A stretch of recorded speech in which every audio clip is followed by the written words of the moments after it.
Silicon city ಬೆಂಗಳೂರಿನಲ್ಲಿ ದಿನದಿಂದ ದಿನಕ್ಕೆ ಮೆಟ್ರೋ ಪ್ರಯಾಣಿಕರ ಸಂಖ್ಯೆ ಏರಿಕೆಯಾಗ್ತಾ ಇದೆ. ಬೆಂಗಳೂರಿನ ಸಂಚಾರ ನಾಡಿಯಾಗಿಯೂ ಕೂಡ ಮೆಟ್ರೋ ಗುರುತಿಸಿಕೊಳ್ತಾ ಇದೆ. ಈ ಸಂದರ್ಭದಲ್ಲಿಯೇ ಕಳೆದ ವರ್ಷ ನೂರಾರು ಜನರಿಗೆ ಮೆಟ್ರೋ ಫೈನ್ ಹಾಕಿದೆ ಅನ್ನೋದು, ಅಂದರೆ BMRCL ಫೈನ್ ಅನ್ನು ಹಾಕಿದೆ ಅನ್ನೋದು ಗೊತ್ತಾಗ್ತಾ ಇದೆ. ಯಾಕಾಗಿ ಏನು ಕತೆ, ಬನ್ನಿ ನೋಡ್ಕೊಂಡು ಬರೋಣ. ನಮ್ಮ ಮೆಟ್ರೋದಲ್ಲಿ ಬಾಲ ಬಿಚ್ಚಿದವರಿಗೆ ಶಾಕ್. ಕಳೆದೊಂದು ವರ್ಷದಲ್ಲಿ 702 ಮಂದಿಗೆ ದಂಡ.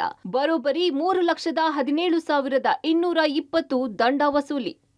ನಮ್ಮ ಮೆಟ್ರೋ ಬೆಂಗಳೂರು ಜನರ ಸಂಚಾರ ನಾಡಿಯಾಗಿದೆ. ಮೆಟ್ರೋ ಮೂಲಕ ಕಡಿಮೆ ಸಮಯದಲ್ಲಿ ಬೆಂಗಳೂರಿನ ನಾನಾ ಭಾಗಗಳಿಗೆ ತಲುಪಬಹುದಾಗಿದೆ. ಈ ಸಾರ್ವಜನಿಕ ಸಾರಿಗೆಯಲ್ಲೂ ಪ್ರಯಾಣಿಕರಿಂದ ಕೆಲ ನಿಯಮ ಮೀರಿದ ವರ್ತನೆಗಳು ನಡೆಯುತ್ತವೆ. ಇಂತಹ ಸಂದರ್ಭದಲ್ಲಿ BMRCL ಅಧಿಕಾರಿಗಳು ಫೈನ್ ಹಾಕ್ತಾರೆ.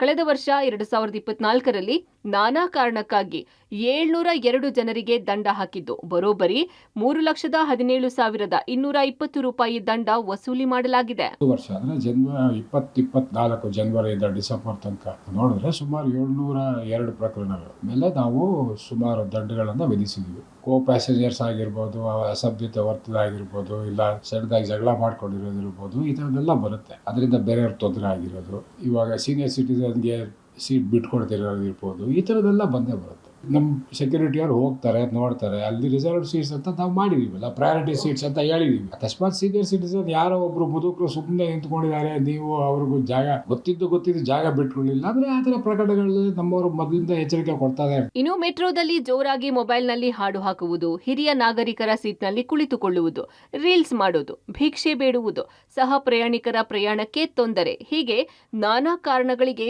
ಫೈನ್ ಹಾಕಲಾಗಿದೆ. ಸುಮಾರು ಪ್ರಕರಣಗಳಲ್ಲಿ ನಾವು ಒಟ್ಟಾರೆ ಹೋದ ವರ್ಷದ 702 ಪ್ರಕರಣ ಏನು ಹೇಳಿದೆ, ಅದರಲ್ಲಿ ನಾವು ಸುಮಾರು 3,17,520 ನಾವು ದಂಡನ ನಾವು ವಿಧಿಸಿದ್ದೀವಿ. ದಂಡದ ಪ್ರಮಾಣ ಈಸ್ ಡಿಪೆಂಡಿಂಗ್ ಆನ್ ದಿ ಆ್ಯಕ್ಟಲ್ಲಿ ಅಫೆನ್ಸಸ್ ಪೆನಾಲ್ಟೀಸ್ ಚಾಪ್ಟರ್ ಬೇರೆ ಇದೆ. ಅದರಲ್ಲಿ ಯಾವ್ಯಾವ ಪೆನಾಲ್ಟಿಗೆ ಎಷ್ಟೆಷ್ಟು ಅನ್ನೋದು ಅದು ನಿಗದಿ ಆಗಿದೆ. ಒಟ್ನಲ್ಲಿ ಇನ್ನಾದರೂ ಮೆಟ್ರೋದಲ್ಲಿ ಪ್ರಯಾಣಿಸುವ ಪ್ರಯಾಣಿಕರು ಎಚ್ಚೆತ್ತುಕೊಂಡು ಸಂಯಮದಿಂದ ನಿಯಮಗಳನ್ನು ಪಾಲಿಸಬೇಕಿದೆ. Aruna Shiraguppi, public TV, Bengaluru.